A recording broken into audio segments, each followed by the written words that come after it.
Réveillez-vous! Sinon, vous allez tous périr! Mais réveillez-vous donc!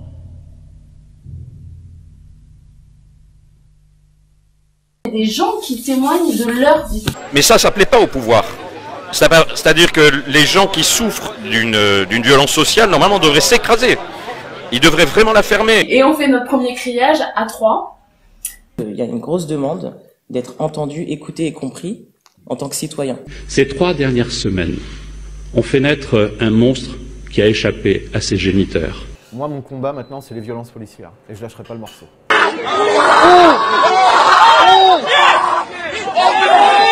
C'était pas un hurlement de douleur en fait, c'était vraiment un hurlement d'horreur. Donc la première vocation pour laquelle je suis là, ça s'appelle l'humain ou l'humanité. Et c'est souvent un mot qu'on entend chez les Gilets jaunes. Entre mai et juin 1936, 2 millions de grévistes sont dans la rue. En 63, c'était une des plus belles et une des plus grandes grèves. Mai 1968 révolutionna la France. Les gens ne veulent plus qu'on parle à leur place. Il y a eu plein d'expériences où des populations assez importantes se sont passées de l'État. Les travailleurs ont été capables d'assurer la production sans chef et sans discipline imposée. Ils ont pris leur sort en main en votant les décisions importantes en assemblée générale, ont travaillé non plus pour l'enrichissement d'un patron, mais pour le bien de tous. C'est plus le pourquoi il a été dit, il est exprimé, c'est le comment. Pour une fois que les personnes se bougeaient et partaient dans la rue. C'était exceptionnel, fallait y aller. La parole des gens qui a été écrasée sous couvert de démocratie. On l'emporte largement, 55% contre 45% pour le oui. C'est votre décision souveraine, mais ne nous y trompons pas. L'avenir de la France et le destin de l'Europe sont liés. Intimement liés. Je trouve insupportable qu'on passe son temps à exploiter les gens du commun. Les gens dans le Médoc votent énormément pour le Rassemblement national. Mais si on va pas leur parler, ils continueront à voter comme ça. Et c'est vachement intéressant, parce que là, pour le coup, on brasse, et il y a des gens très différents de nous, et ça devient vraiment intéressant, ça devient difficile. Mais c'est là où ça devient intéressant.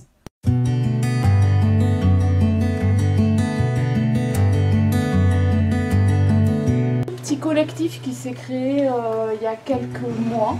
Assez rapidement, finalement, on a cette idée du référendum d'initiative citoyenne qui émerge, parce qu'il y a des gens qui crèvent de faim, quoi. Et ça, c'est pas normal. Et ça me met en colère. Et ça me met en colère comme ça me met en colère à chaque fois que j'entends un reportage sur le Chili et Salvador Allende et Pinochet qui débarque, poussé par les États-Unis. C'est dégueulasse. 10 milliards de dollars ont été débloqués pour cette opération. C'était un ordre direct qui a été donné à Richard Helms, le chef de la CIA à l'époque. Les chasseurs de l'armée de l'air chilienne bombardent le palais présidentiel. Tienen la fuerza, podrán avasallar, pero no se detienen los procesos sociales, ni con el crimen, ni con la fuerza.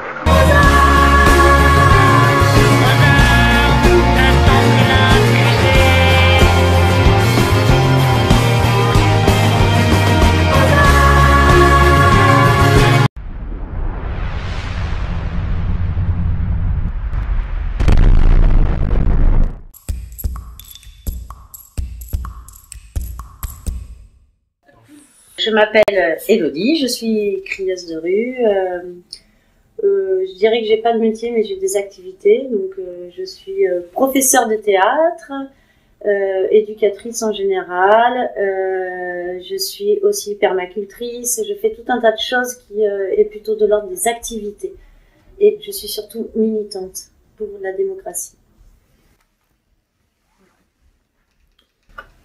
Alors moi, je m'appelle Dominique, enfin on m'appelle, parce que moi je ne m'appelle jamais, je suis toujours là, donc mais mon pseudonyme c'est Charlotte. Ça revendique le côté féminin, Charlotte Fourier. Voilà, un petit clin d'œil à Charles Fourier. Et voilà, donc moi je ne suis pas crieur de rue, parce que je ne peux pas crier tout simplement, mais j'aime beaucoup jouer avec les mots et écrire. J'aime bien alimenter les crieurs en petits textes. Voilà. Donc, alors il y a des gens qui en bavent, moi j'enseigne. Voilà. Donc voilà, je ne fais pas plus long, je passe le micro. Merci. Moi je m'appelle Karen. Comme Dominique, je ne suis pas crieuse, je suis signeuse. Je n'ai pas la voix pour crier, je n'ai pas la technique. Donc je suis signeuse, c'est-à-dire que j'essaye d'adapter au mieux le texte en français et je le mets en langue des signes française pour que ce soit un peu adapté à la population sourde et malentendante signeuse. Voilà. Oui, bonsoir. Je m'appelle Patrick Di Coin pour tout le monde. Alors, crieur de rue, ce n'est pas mon métier, c'est quelque chose que je fais dans la difficulté. Je suis formateur d'adultes, dessin architecture en bâtiment. J'ai eu d'autres métiers auparavant. Je fais partie des gens qui ont fait de multiples reconversions. Je suis un fils de colo d'industrie qui espère être devenu au moins semi-lettré.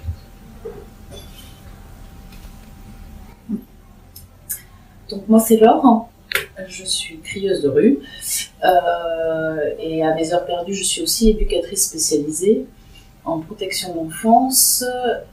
Avant j'étais intermittente du spectacle dans le théâtre et je sévis encore dans le théâtre en tant qu'autrice, metteuse en scène et comédienne. Ok, alors donc les crieurs de rue, comment ça a commencé? Comment ça a commencé même Je me sens absolument pas visée quoi. Alors, ça a commencé avec les Gilets jaunes, en tout cas en ce qui me concerne. Les crieurs de rue, ça existait auparavant. Il y a quelques marchés, par exemple, je crois à Nantes, il y a des marchés où il y a des crieurs de rue à nouveau, des gens leur donnent des messages et ils les crient dans la rue, voilà, des messages d'amour, des annonces. Jeune homme de 50 ans recherche dame de nuit musicienne pour accorder nos instruments. À dans 15 jours, signé une amie complice. Pourquoi est-ce que Veolia ne paye pas la taxe de l'eau à la ville de Tarare? Telle est la question. Nicolas Offenstadt, vous êtes historien, vous publiez En place publique, Jean de Gascogne, crieur au XVe siècle, aux éditions Stock.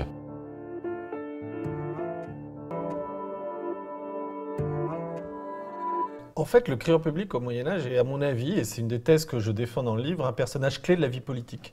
On a toujours une image du Moyen-Âge comme étant finalement assez figée. Ce sont des rois qui décident dans leur palais, et ensuite c'est une série d'exécutants qui, en quelque sorte, appliqueraient ces décisions. Et ce qui me passionne, en fait, c'est que sur la place publique médiévale, au moment où les décisions royales ou les décisions seigneuriales sont dites, sont criées, sont publiées, ben, il peut se passer des choses. Il y a certaines révoltes qui se déclenchent après qu'on ait crié sur la place publique, par exemple des taxes, par exemple une décision que les gens n'approuvent pas. Autrement dit, la place publique n'est pas simplement un lieu d'enregistrement, où les rois ayant décidé, il suffirait plus que la population accepte. Ça peut être un lieu de contestation, un lieu de critique. Et évidemment, le personnage clé entre le peuple et le roi, c'est le crieur public. C'est lui qui est en quelque sorte le réceptacle de ce que les gens entendent de la décision royale. C'est lui qui l'annonce, c'est lui qui la lit, c'est lui qui la donne à entendre. Et donc c'est lui aussi qui en quelque sorte subit éventuellement le mécontentement de la foule, les quolibets, les cris.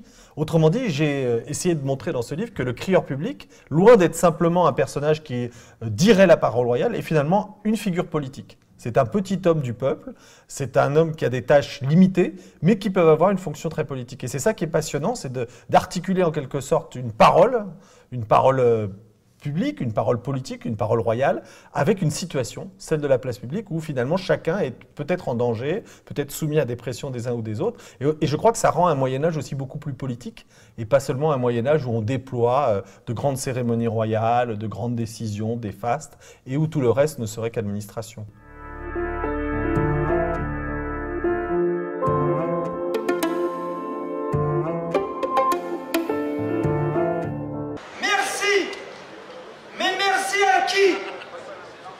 Pour la future autoroute, pour la fermeture de l'office de tourisme, pour des loyers à la pépinière d'entreprise trop chère par rapport à celle de Tizi, pour la suppression de tout acte.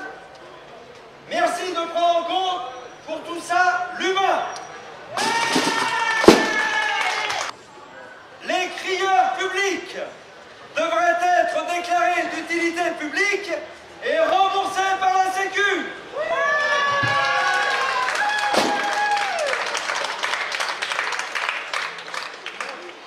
C'est une tradition qui date du Moyen-Âge. Moi, en tout cas, quand je suis allée sur les premières manifs des Gilets jaunes, ce qui m'a vachement surpris, moi, je fais plein d'autres manifs avant. Et dans les manifs syndicales, il y a du bruit, il y a des camions, des gens au micro qui nous disent qu'il faut crier. Et puis, bon, ce que je constate, c'est que la plupart des gens ne crient pas et papotent. Donc les enseignants, ils sont nombreux aujourd'hui sur la manif pour défendre les services publics, pour défendre leurs conditions d'enseignement. Allez, on peut peut-être un petit peu crier dans notre... pour bien se faire entendre. Non, non, à la loi Blanquer. Non, non, à la loi Blanquer. Pour une école de qualité, pour une école de qualité. Et les premières manifs Gilets jaunes, mais pas de camion, pas de musique. Et des gens qui, tout d'un coup, crient un truc.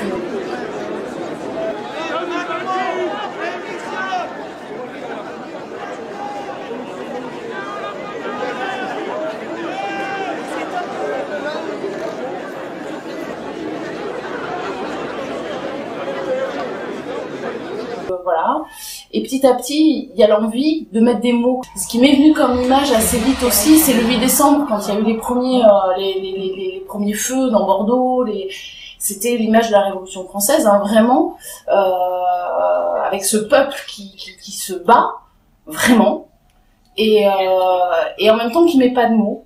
Et moi, j'ai eu l'image de la pièce, alors que je n'ai jamais vue en vrai, hein, parce que j'étais trop petite, mais j'ai vu en vidéo de la pièce d'Ariane Mouchkine, 1789, où le plateau, le public était au ras du sol, et sur scène, sur des estrades, à plein d'endroits, il y avait des comédiens qui racontaient aux gens, et qui parlaient aux gens. Car à quoi devons-nous la liberté? Sinon, aux émeutes populaires. C'est une émeute populaire qui a fait tomber la Bastille. C'est une émeute populaire qui a fait avorter le complot aristocratique. Que poussé par les émeutes populaires, c'est donc aux émeutes populaires que nous devons tout. Citoyens, cette loi n'est faite que pour vous anéantir tous. Réveillez-vous! Réveillez-vous! Sinon, vous allez tous périr!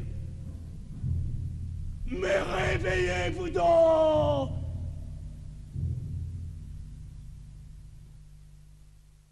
Et j'ai eu cette envie-là. Et en même temps, exactement en même temps, je lisais plein de textes magnifiques sur Internet, sur Facebook, enfin des témoignages de gens, mais des témoignages de vie, pas des gens qui sont pas des littérateurs, enfin des écrivains, des écrivaillons, non, des gens qui témoignent de leur vie.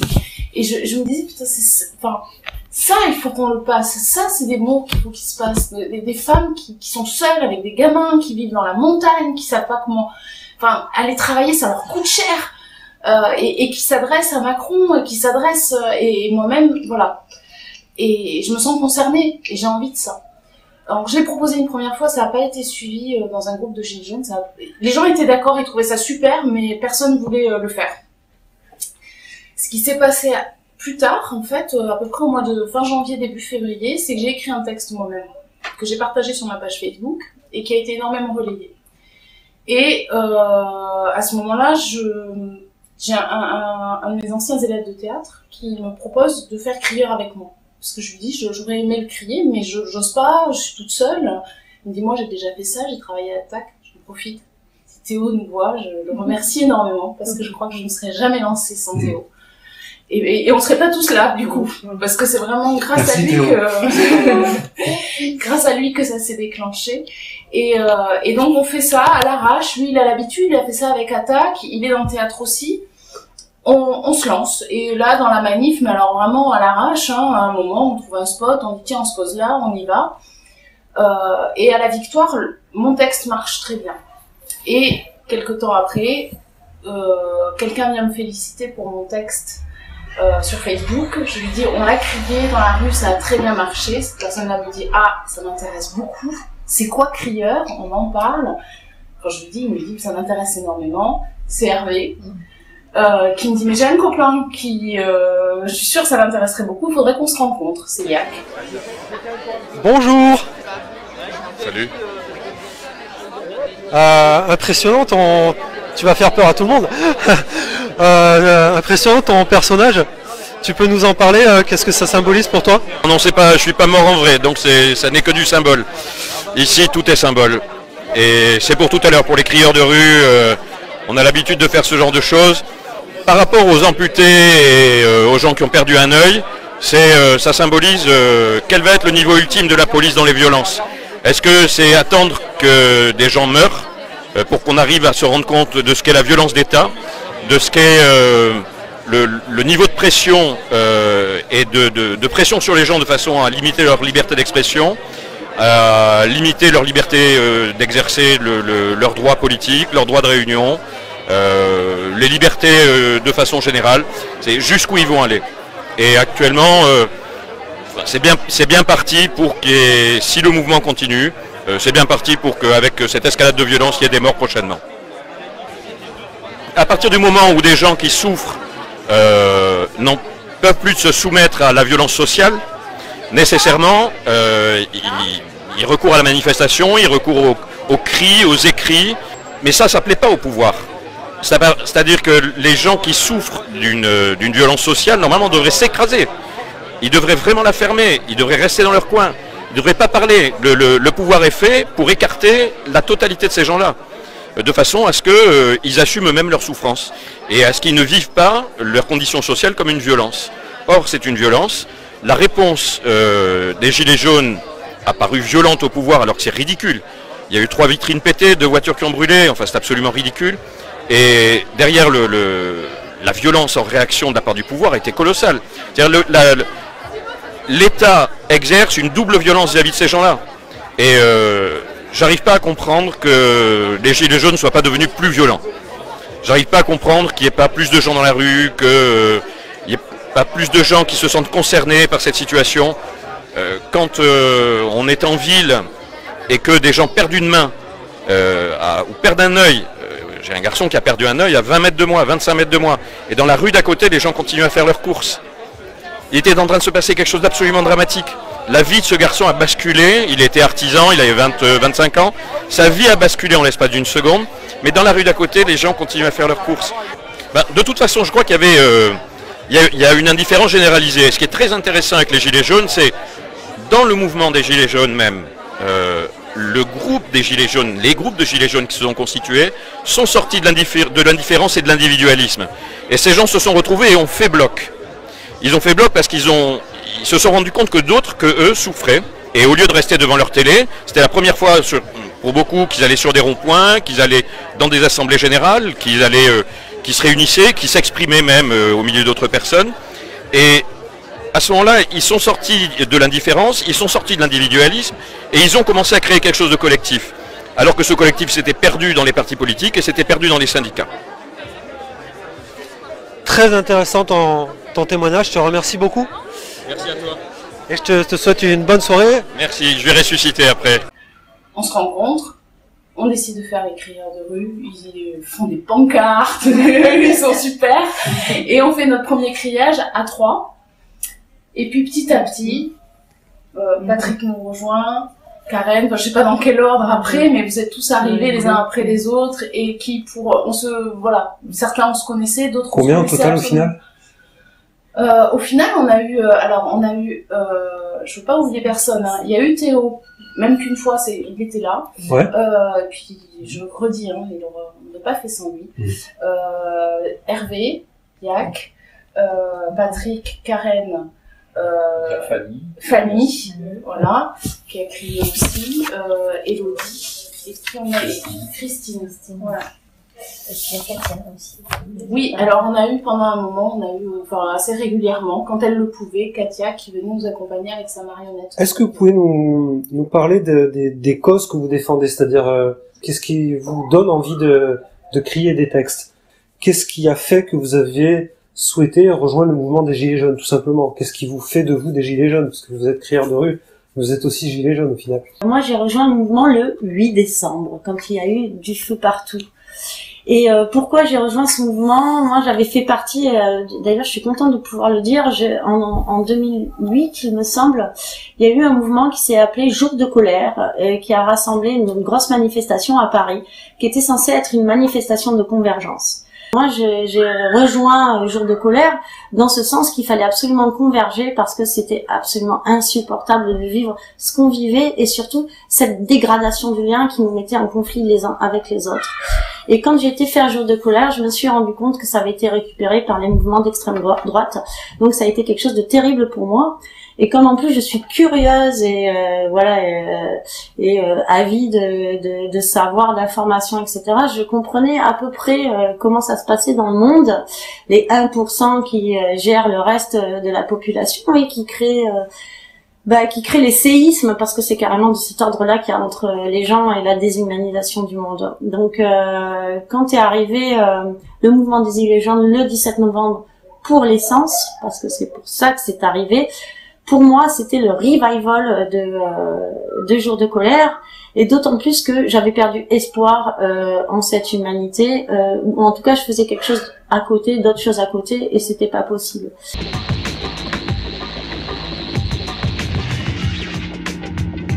Je confirme à nouveau que je ne suis pas affiliée à un parti politique, que je n'ai jamais été affiliée à un parti politique, et que j'ai lancé la pétition de ma propre initiative.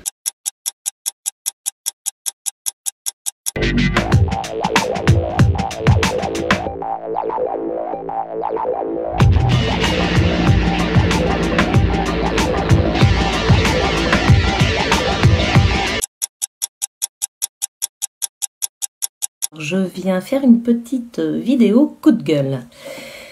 J'ai deux petits mots à dire à Monsieur Macron et son gouvernement.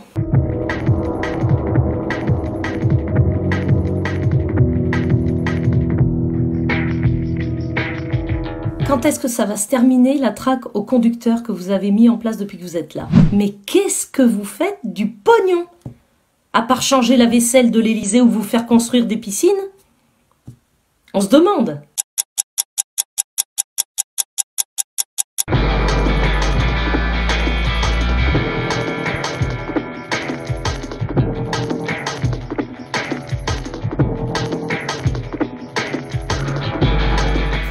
On a tous un gilet jaune dans la bagnole. Foutez-le en évidence sur le tableau de bord, toute la semaine là, enfin jusqu'au 17. Un petit code couleur pour montrer que vous êtes d'accord avec nous, avec le mouvement. Et qui est chaud, qui est pas chaud, ça va motiver. Ça va dire putain, on va croiser des gilets jaunes partout là, sur les tableaux de bord, c'est un signe. Ça va vraiment peut-être bouger, c'est pas que des paroles en l'air.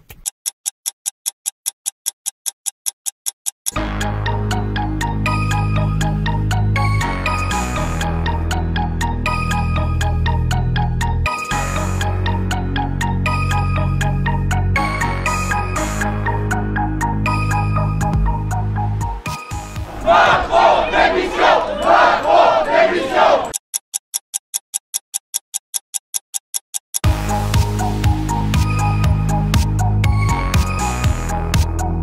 Je n'ai pas réussi à réconcilier le peuple français avec ses dirigeants. Moi, j'entends la colère et je pense que c'est un droit fondamental dans notre société de pouvoir l'exprimer.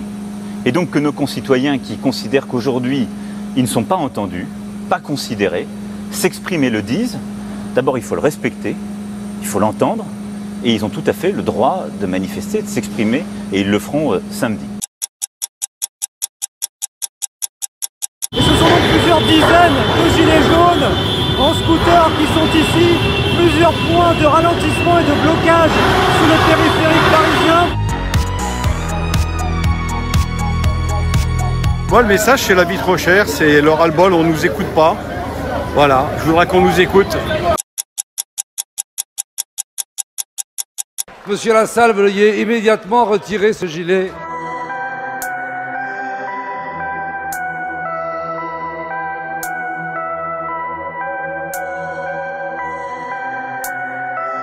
Monsieur Lassalle sait par expérience que si le ridicule ne tue pas, moi je pense. Je pense aux deux personnes.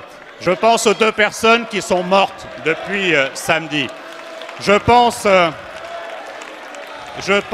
aux 584 blessés.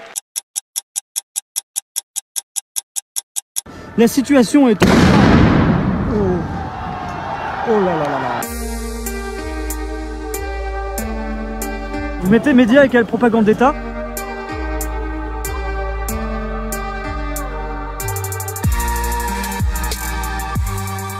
Plusieurs manifestants qui sont montés sur les barricades à l'endroit où on se trouve, avec un drapeau français à la main.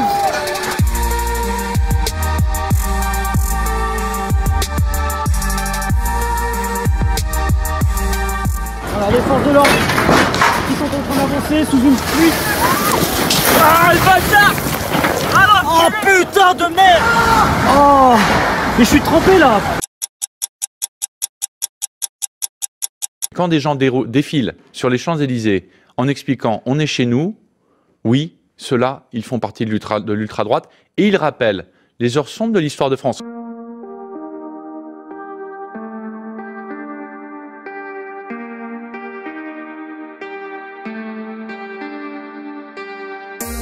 Le changement de méthode que j'appelle de mes vœux, c'est donc en quelque sorte d'apporter des solutions concrètes, accessibles, pour chacun de nos concitoyens.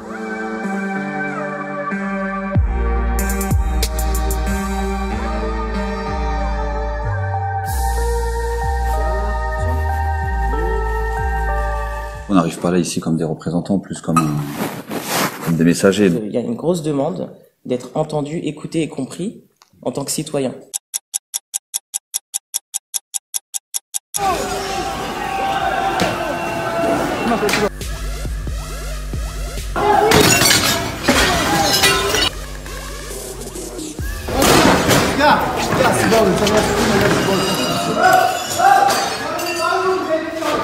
Sur ces images actuellement en direct, vous avez des personnes qui viennent de rentrer à l'intérieur d'un bâtiment qui sont en train de le saccager.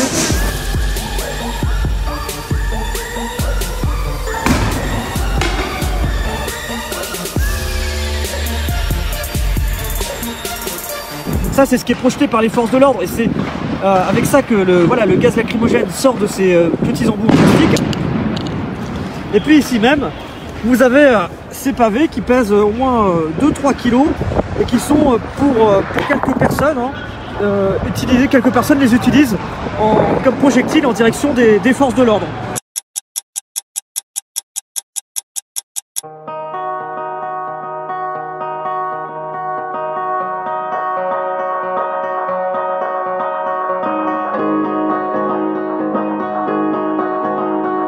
Est-ce que vous allez annuler les hausses des taxes de carburant qui pèsent sur les portefeuilles? Non, on ne va pas annuler les hausses de carburant.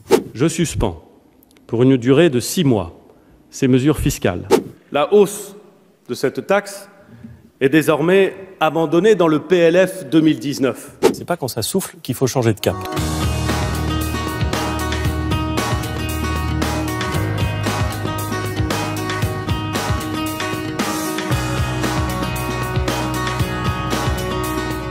Il faut distinguer l'expression pacifique de cette colère des violences inacceptables que nous avons vu se multiplier ces 3 dernières semaines. Ces 3 dernières semaines ont fait naître un monstre qui a échappé à ses géniteurs. On n'arrive plus à finir les fins de mois. Et puis pendant 3 semaines, j'ai vu les humains, le peuple de France, des femmes, des enfants, des anciens, se faire taper sur la gueule, des handicapés, se faire taper sur la gueule. N'est pour rien, n'est pour rien. Je suis pour rien, arrête, déconne pas.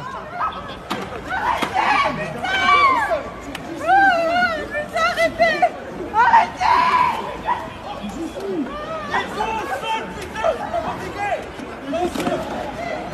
Bonjour, je m'appelle Jean-Marc, on me connaît sous le nom de Jim, donc je suis d'Oléron.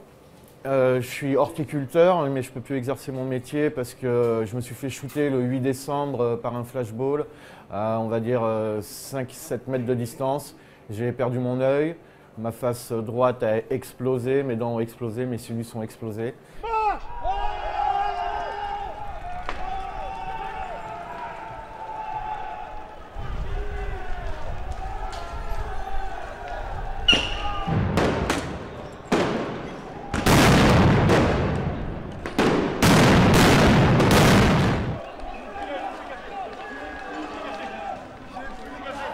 On a essayé de s'échapper dans les gaz, donc il y avait les grenades, il y avait les tirs de flashball. Donc déjà les tirs de flashball, j'y croyais même pas. Je pensais même pas que la France pouvait utiliser cette arme contre, enfin, voilà, contre son peuple, quoi, contre des civils lambda. Physiquement parlant, je suis combattant, je suis vif, je suis bien parce que y a énormément de soutien.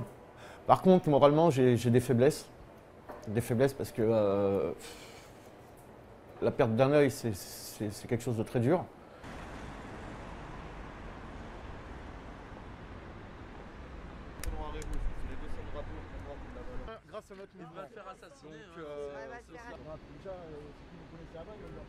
Moi, mon combat maintenant, c'est les violences policières et je lâcherai pas le morceau.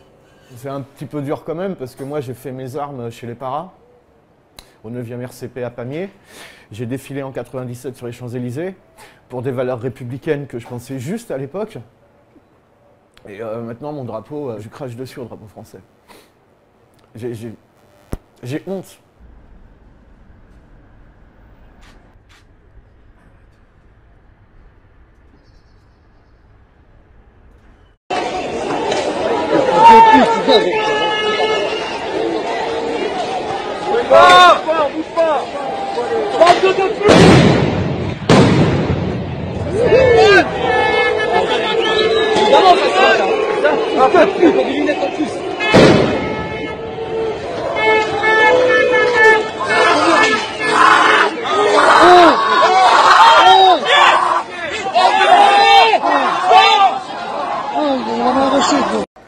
Parmi eux, un jeune manifestant est évacué par les pompiers. Sa main vient d'être arrachée par une grenade de désencerclement, selon son témoignage. J'ai vu un bâton qui roulait à mes pieds.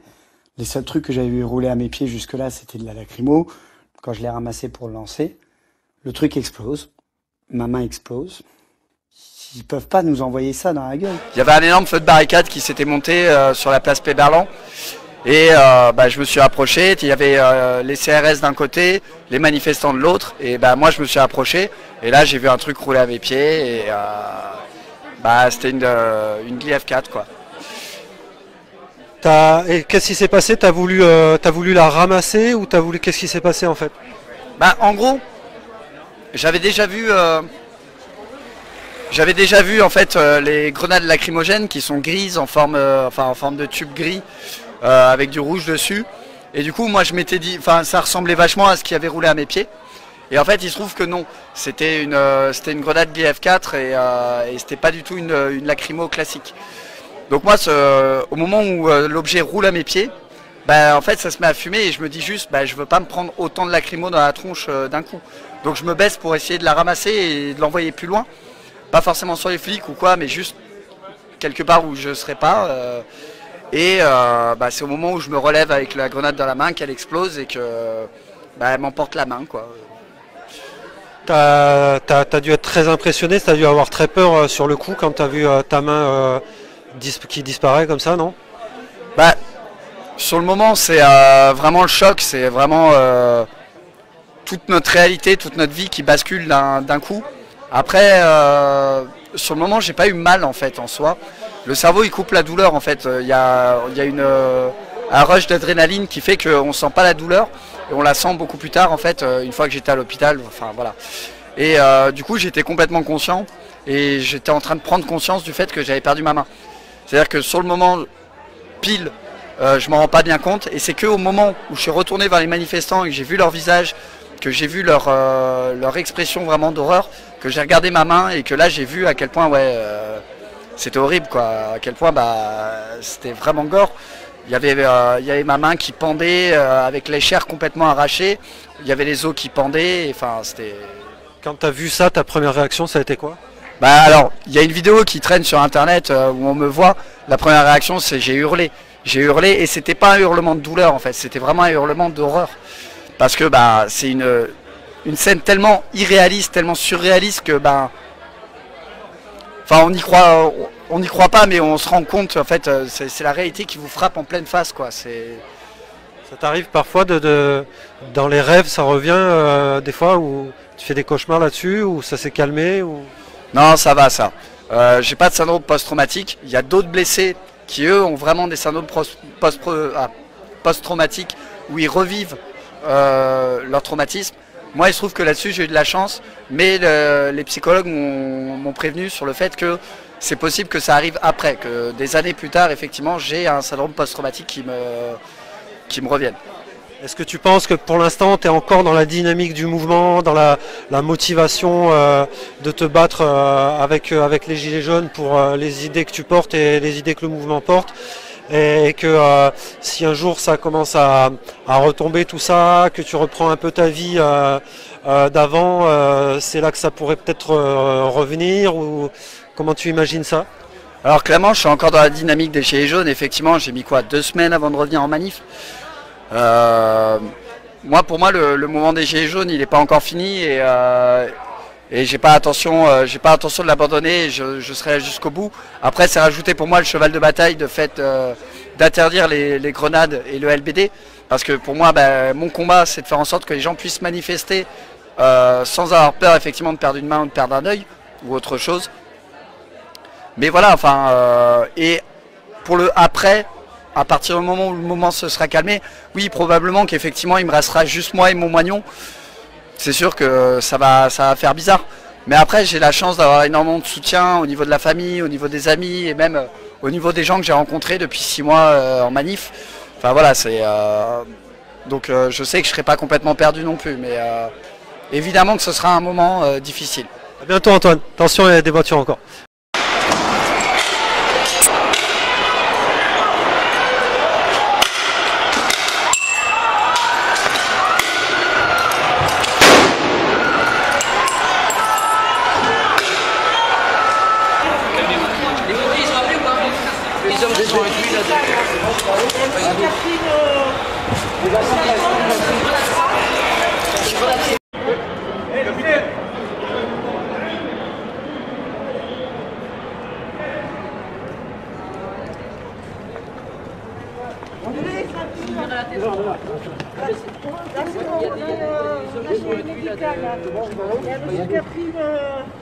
C'est une grenade, ça? C'est une grenade qui s'est reçue, je crois. On est à Bordeaux, C'est quelle rue, là? C'est quelle rue, s'il vous plaît? C'est la rue. C'est la rue. Maison de la Dorade. Et là, vraiment, il y en a, il faut venir, parce que là, vraiment, il y en a. Enlevez-le, enlevez. Là, il saigne, et là, c'est vraiment le crâne. Alors, attendez, les numéros, c'est quoi, là? Alors, tiens, attends, 2 secondes. Enlève.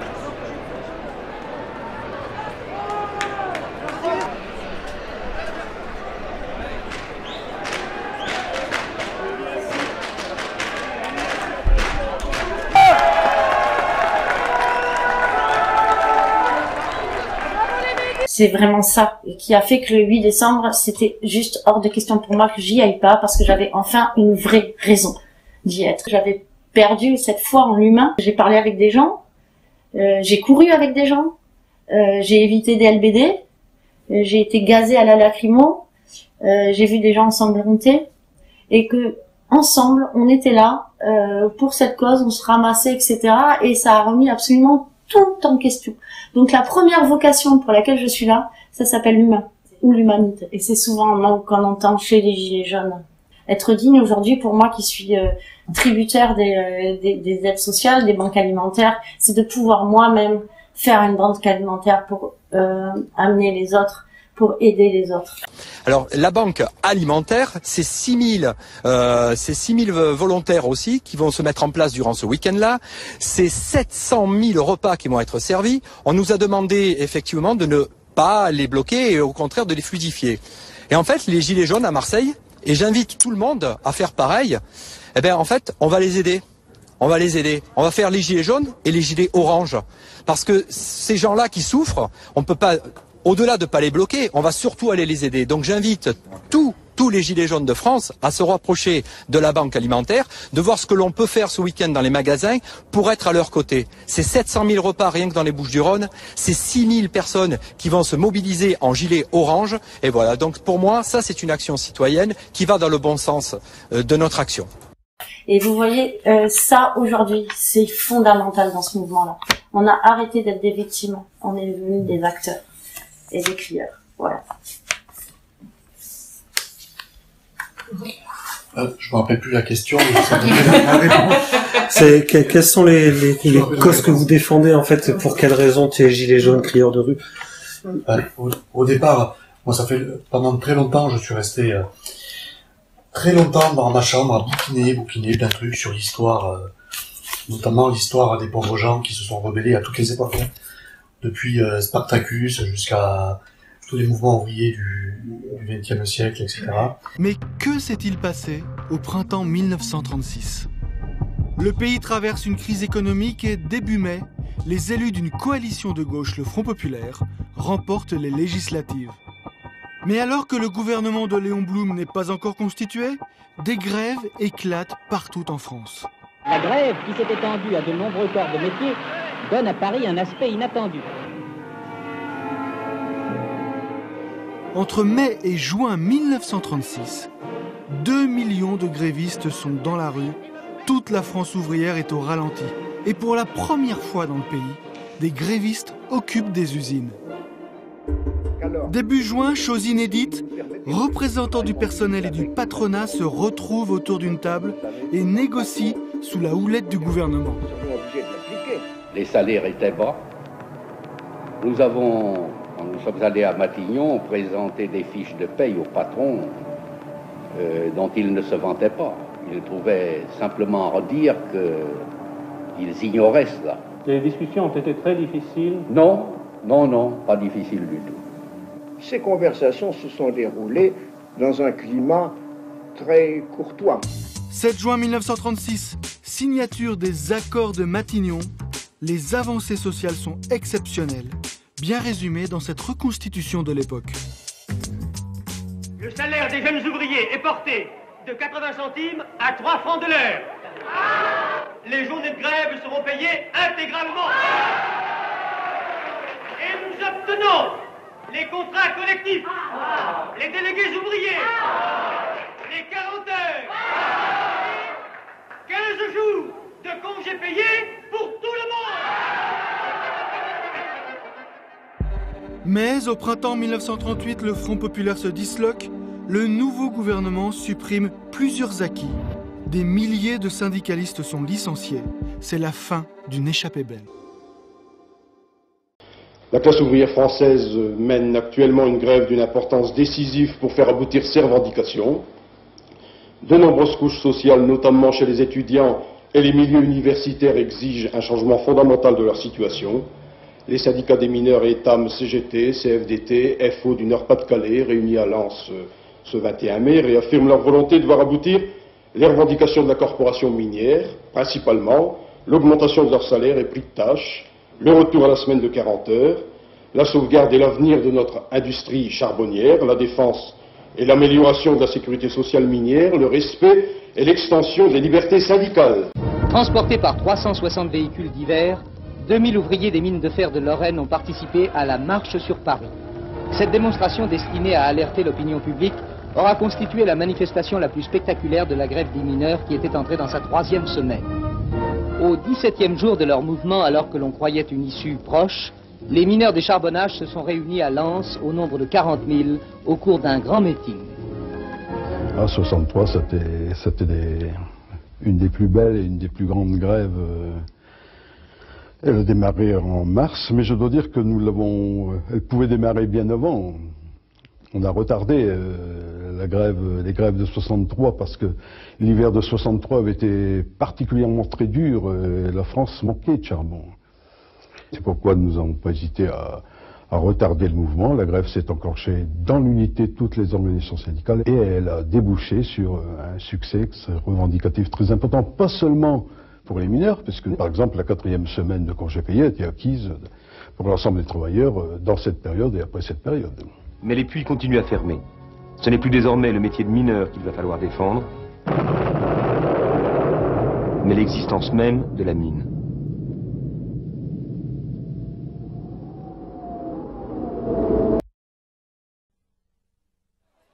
Mai 1968 révolutionna la France. Il y a 50 ans, ce mouvement social, étudiant et ouvrier changea l'histoire. Tout commença par la mobilisation des étudiants parisiens, un mouvement essentiellement anti-autoritaire, libertaire, qui dénonçait à l'époque l'impérialisme sous toutes ses formes, revendiquait la libération des mœurs et contestait la vieille université et la société de consommation qui avait gagné la France, après 10 années de prospérité et le début du chômage. Cours camarades, le vieux monde est derrière toi, soyez réalistes, demandez l'impossible, sont autant de slogans qui fleurissent alors. Les manifestations furent suivies de répressions policières en mai et juin 1968. On comptera au moins 7 morts, plus de 2000 blessés et des centaines d'arrestations. Le mai français est alors en alignement avec ce qui se passe dans les milieux étudiants et ouvriers d'un grand nombre de pays, en Allemagne, aux États-Unis, au Mexique, au Japon, au Brésil, en Tchécoslovaquie ou en Chine. La cause étudiante attira la sympathie. Les ouvriers, d'abord hostiles au mouvement étudiant, se mirent en marche le 13 mai 1968, avec la plus importante grève générale du XXe siècle, qui paralysera le pays pendant des semaines, dépassant celle de 1936 lors du Front populaire. Au-delà des revendications matérielles ou salariales, il y a la remise en cause du régime gaullien installé depuis 1958. Pour De Gaulle, cette crise, c'est d'abord la chienlit. Les ouvriers finiront par obtenir une augmentation du salaire moyen de 35% et de 10% pour les salaires réels, le paiement des jours de grève à 50%, la création d'une section syndicale d'entreprise. Ce sont les accords de Grenelle rejetés par la base, jamais signés mais appliqués par la suite par les gouvernements successifs. Le basculement du mouvement aura lieu juste après, avec la reprise en main politique du général de Gaulle, qui annonce la dissolution de l'Assemblée nationale le 29 mai et des élections anticipées pour le 30 juin 1968, sur une proposition du Premier ministre d'alors, Georges Pompidou, qui deviendra le vrai vainqueur politique de ces événements. Avec le recul, certains évoquent une révolution manquée, mais des réformes réussies. Sans parler de la Révolution française, donc dans les livres, j'avais appris pas mal de choses. Et en fait, dès le départ du mouvement, moi, ce qui m'a interpellé, je me suis dit, là, il se passe quelque chose parce que les gens ne veulent plus qu'on parle à leur place. Ils reprennent la parole. C'est eux qui expriment leur souffrance, qui n'existe nulle part dans aucun écran de télé, aucune chaîne, aucun journal, pardon. C'est pas du tout de ça qu'on parle. La réalité des infos, c'est voilà, c'est l'argent qui tourne, c'est les petits aléas. Mais la réalité profonde des gens qui font tourner tout ça à l'insu de leur plein gré, c'est la souffrance en fait. Et là, enfin, les gens le manifestent très fort, ils disent maintenant c'est nous qui parlons. Alors d'habitude tu mesures avant et tu fais après.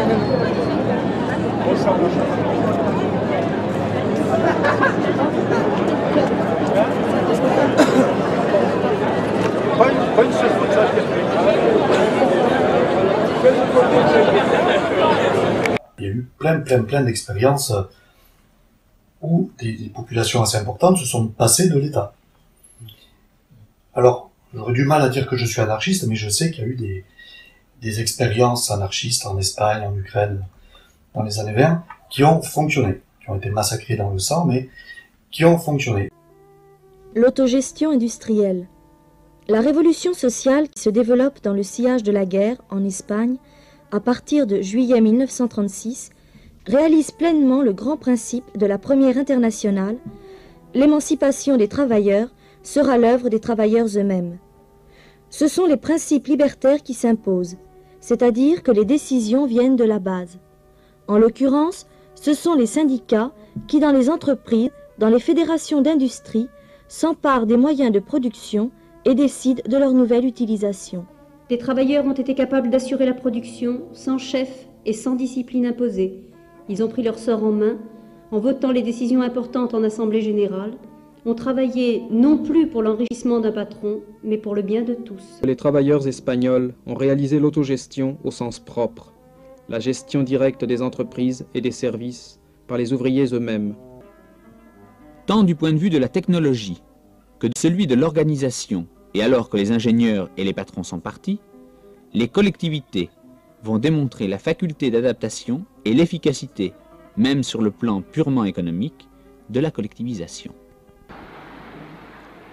L'industrie du bois socialisée de Barcelone. Cette très importante industrie a compté à Barcelone de 7 à 10 000 personnes. Dans cette période, le travail s'est organisé de manière spontanée. Les ouvriers enthousiastes, rejoints parfois dans leurs ateliers par les patrons déchus, élisent comme technicien un des leurs, reconnu tant pour ses capacités techniques que morales. Ici, Hernández, menuisier de Séville, président du bois socialisé. Un autre ouvrier fait fonction de délégué auprès du syndicat.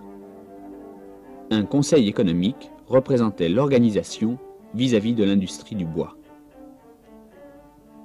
Toute cette organisation s'appuyait sur les assemblées générales souveraines.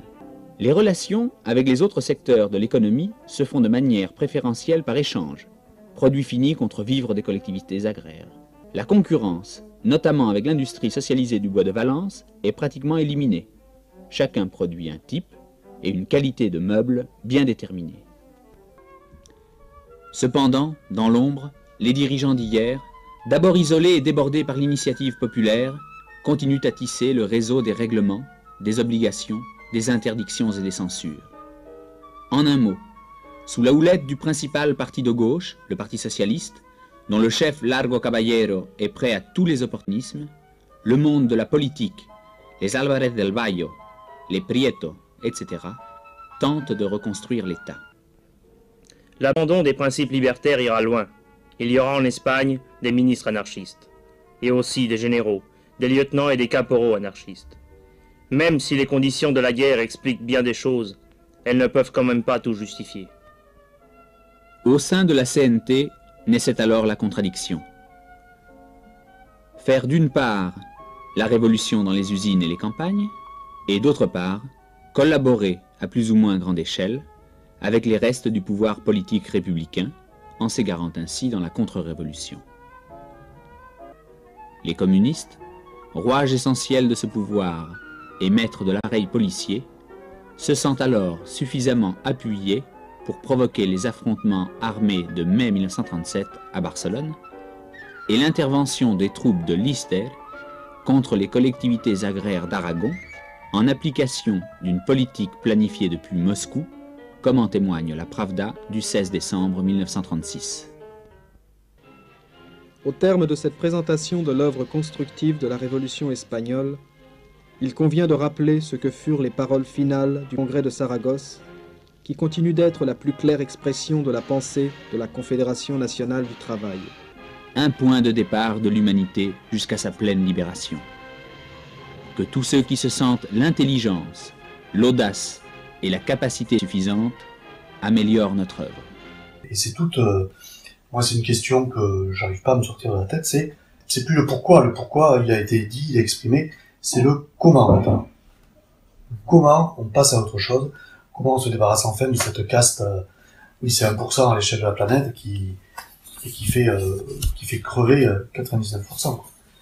Donc c'est comment. Et je sais pas s'il y aura des réponses, mais en tout cas, il y a le contexte pour commencer à en parler avec les gens. Voilà.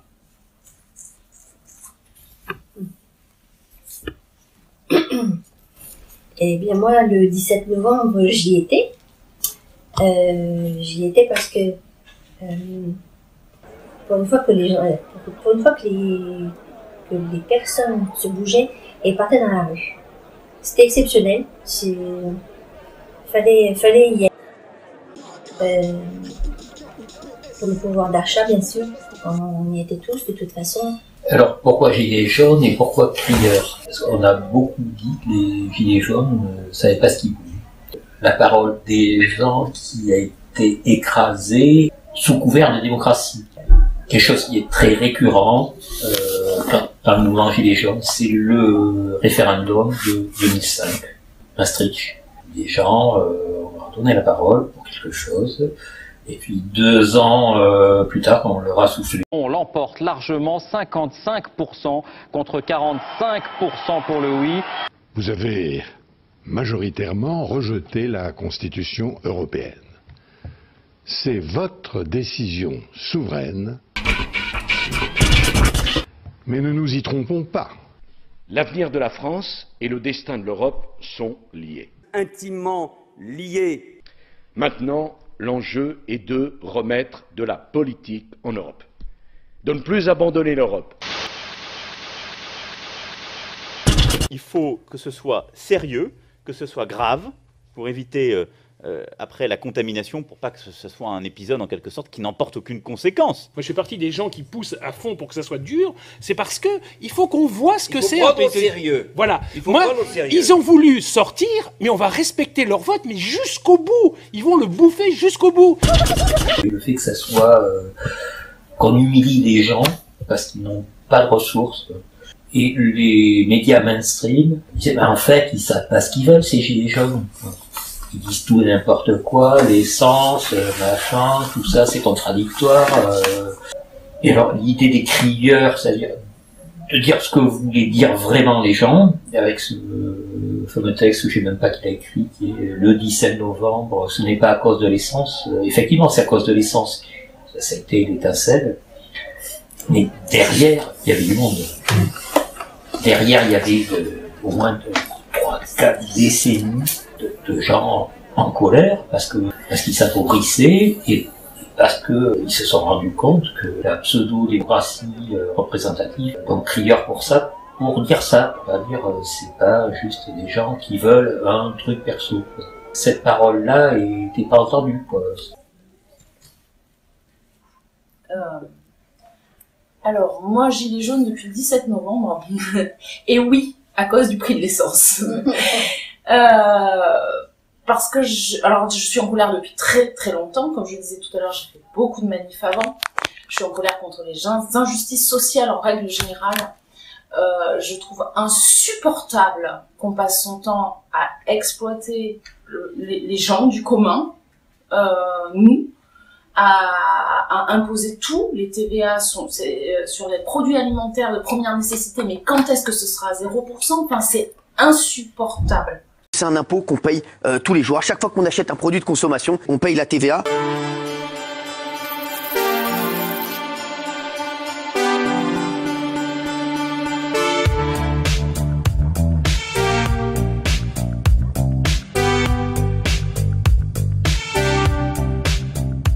Regardez toutes les propositions qu'on a eues ce soir. Et donc, vous allez repartir avec cette proposition, Madame la Ministre. La TVA à taux zéro sur les produits de première nécessité.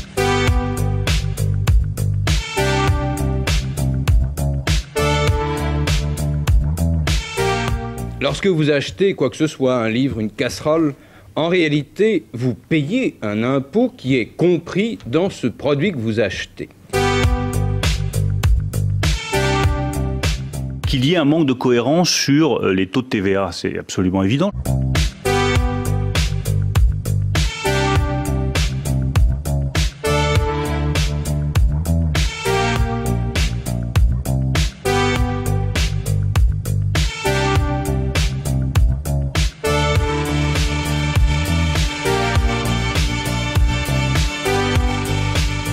Il faudrait quand même d'abord commencer par définir ce que recouvre l'appellation produit de première nécessité. Elle n'a aujourd'hui finalement aucun cadre officiel. C'est simplement une liste qui est établie.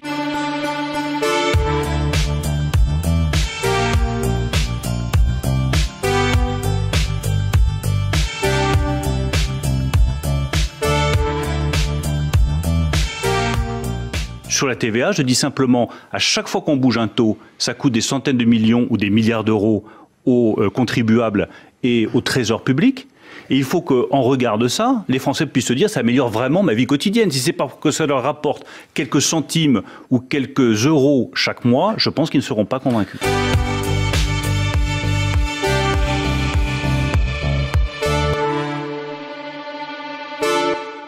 Là, la question que moi, je voudrais vous poser, c'est pourquoi la TVA? Est-ce que vous estimez que c'est un impôt qui est injuste parce que tout le monde paye la même TVA, quel que soit son revenu? Qu'est-ce qui vous a amené à la focaliser TVA, parce sur que la ça TVA? concerne tout le monde. Je travaille avec des gens. Moi-même, j'étais au RSA. Hein. J'ai connu aussi ça avant d'être éduque. J'aurais pu le mettre dans mon CV. J'ai vécu au RSA avec 2 gamins. C'est pas la panacée. J'aimerais bien qu'un jour, on mette fin à cette espèce de... comment on dit déjà, rumeur, de légendes urbaines. Il n'y a pas énormément d'aide, à Bordeaux en tout cas, pour les mamans seules avec des enfants. Non, il n'y en a pas. Oui, le 17 novembre, j'étais en colère parce que j'avais l'impression d'être punie, injustement, une fois de plus. C'est juste une fois de plus, c'est juste la goutte d'eau. Et je suis venue avec mon gilet jaune.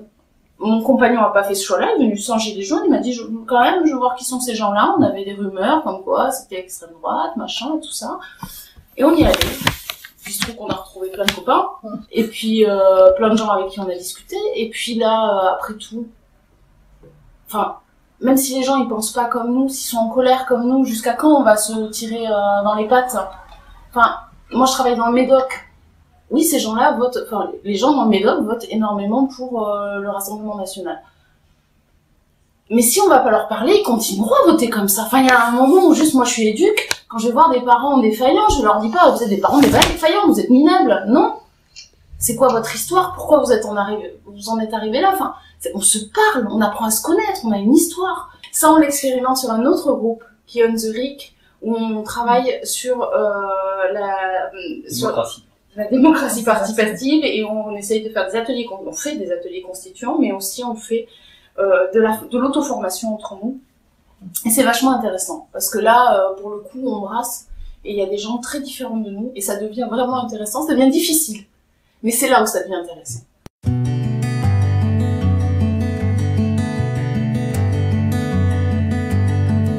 Petit collectif qui s'est créé il y a quelques mois, autour du référendum d'initiative citoyenne, mais en gros autour de la démocratie participative aussi. En tout cas, on est complètement néophytes. On avait envie de se former ensemble. Voilà, d'où l'idée d'ouvrir à plus de gens, d'essayer de travailler ensemble et de créer un atelier constituant.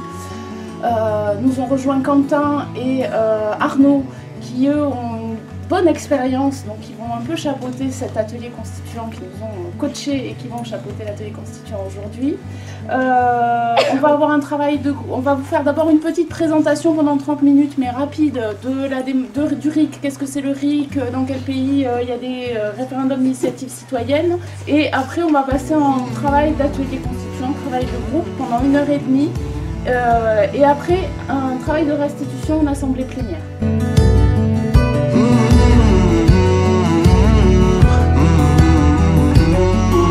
Donc, nous, ce qu'on a écrit, on a décidé de l'appeler le Conseil constitutionnel citoyen.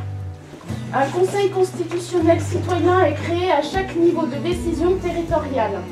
Il est composé de personnes ayant la capacité juridique de participer au référendum d'initiative citoyenne. Désignation. 1. Tirage au sort. 2. Seules les personnes volontaires composeront le Conseil constitutionnel citoyen. 3. Il doit être représentatif de la mixité territoriale et sociale. 4. Mandat unique, non renouvelable, non cumulable, durée à définir. Mission. Garantir la validité des propositions au regard des droits humains et des droits de la nature. Contrôler le respect des procédures au niveau fonctionnel, technique et organisationnel. Et en fin de compte, au début, ce ne sera jamais une constitution parfaite, mais elle s'améliorera au fur et à mesure des mandats de chacun. Donc c'est en interne que ça va évoluer.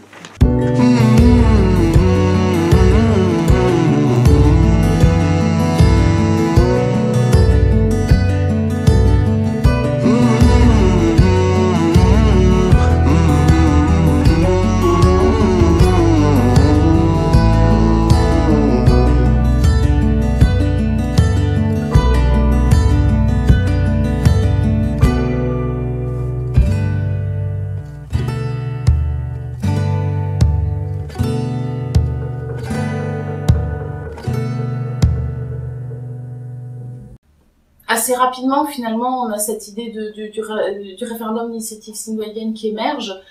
Et ça me paraît, enfin voilà, je me dis ça c'est digne d'un combat plus que pouvoir d'achat. Effectivement, c'est important, mais c'est important aussi. Parce qu'il y a des gens qui crèvent de faim, quoi. Chez nous, il y a des gens qui crèvent de faim, c'est pas normal. On est un pays riche. Et ça, c'est pas normal. Et ça me met en colère. Et ça me met en colère comme ça me met en colère à chaque fois que j'entends un reportage sur le Chili et Salvador Allende et Pinochet qui débarque, poussé par les États-Unis. C'est dégueulasse. Les CIA à Santiago avaient préparé sans relâche les cibles politiques, avaient effectué toute une série de recherches et avaient préparé le terrain sur le plan économique pour le nouveau régime, de façon à ce que le gouvernement puisse immédiatement mettre en place des structures immédiatement pro-capitalistes, évidemment. Avant même que le président Allende arrive à la Moneda, les États-Unis avaient décidé que Allende ne serait jamais président et devrait être renversé. Et le 15 septembre 1970, avant qu'il ne soit investi, le président Nixon a donné l'ordre à la CIA de fomenter un coup d'État militaire, de saboter l'économie, et 10 milliards de dollars ont été débloqués pour cette opération. C'était un ordre direct qui a été donné à Richard Helms, le chef de la CIA à l'époque, et les ordres ont été envoyés à Santiago, à l'agence de la CIA à Santiago, et cela a été une véritable politique systématique pour qu'Allende, en définitive, soit renversé par un coup d'État militaire. Un duel inégal commence entre Allende au sud et Nixon au nord de l'Amérique. Nixon est prêt à tout pour rendre la vie impossible au nouveau président chilien. Celui-ci veut nationaliser les compagnies américaines. Un duel à distance.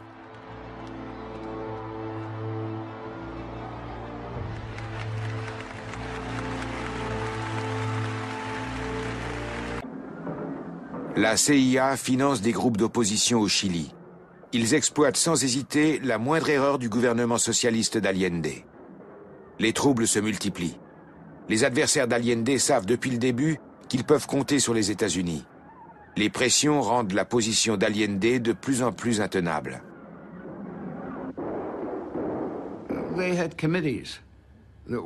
Il y avait des comités qui examinaient les plans d'action proposés par la CIA ou le Pentagone. Des plans secrets. Quel était le rôle de Henry Kissinger? Il était membre du comité, je crois qu'à cette époque, il le présidait. Mais il n'avait pas carte blanche. Il fallait l'accord de tous les départements concernés. Il avait à coordonner ses actions? Il les coordonnait, mais il devait s'assurer que tous les approuvaient. Lorsque le gouvernement chilien perd le contrôle de la situation, un groupe de militaires décide de tenter un putsch. Les chasseurs de l'armée de l'air chilienne bombardent le palais présidentiel.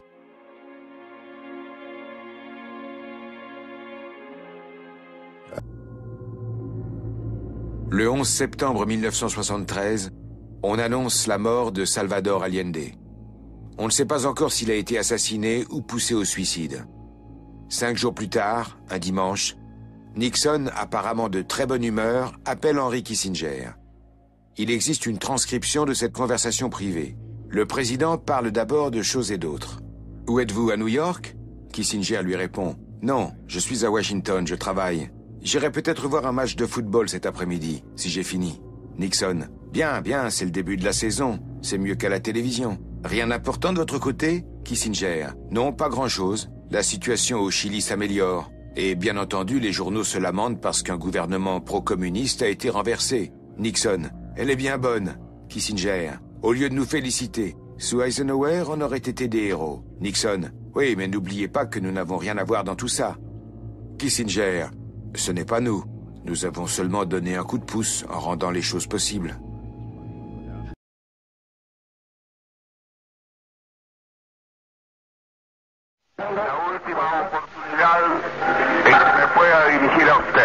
Ante estos hechos, solo me cabe decirle a los trabajadores, yo no voy a renunciar.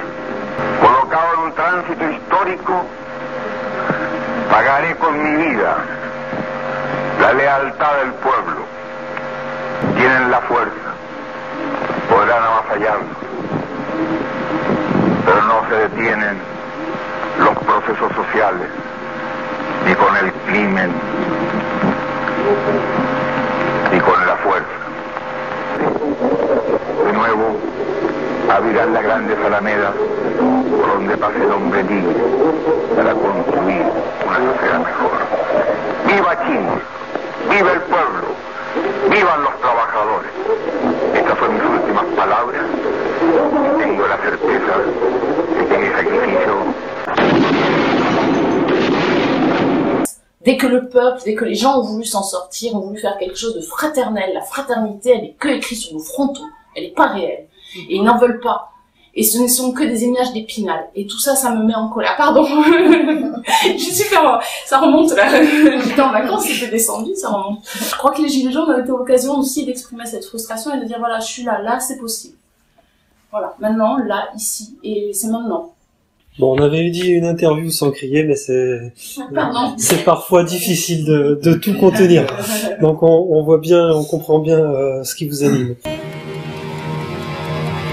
Allons enfants de la patrie, le jour de gloire est terminé entre nous deux. La tyrannie sous l'étendard sang élevé, entendez-vous dans nos campagnes mugir nos pauvres de faim, de froid, qu'ils viennent jusque dans vos bras, pleurer dans nos villes, nos sarcasmes aux armes, etc.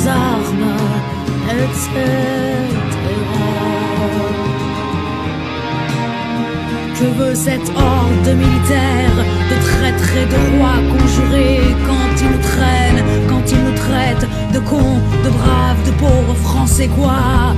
Ces cohortes étrangères feraient la loi dans nos foyers quoi?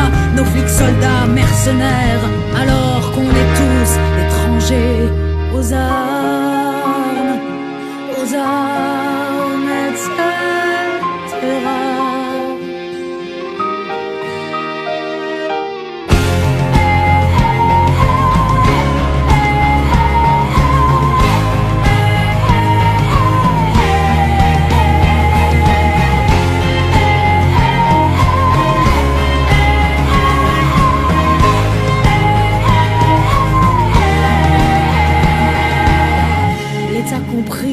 Et la loi triche, l'impôt se rit des malheureux, nul devoir ne s'impose aux riches, le droit du pauvre est un mot creux, des preuves qui se ramassent à l'appel, l'égalité n'existe pas, pas de droit sans devoir, dit-elle, égaux à la naissance parfois, liberté lit, bête et chérie, ceux qu'on la thune n'ont que l'odeur, amour sacré de la patrie, et la fraternité se meurt. Et la fraternité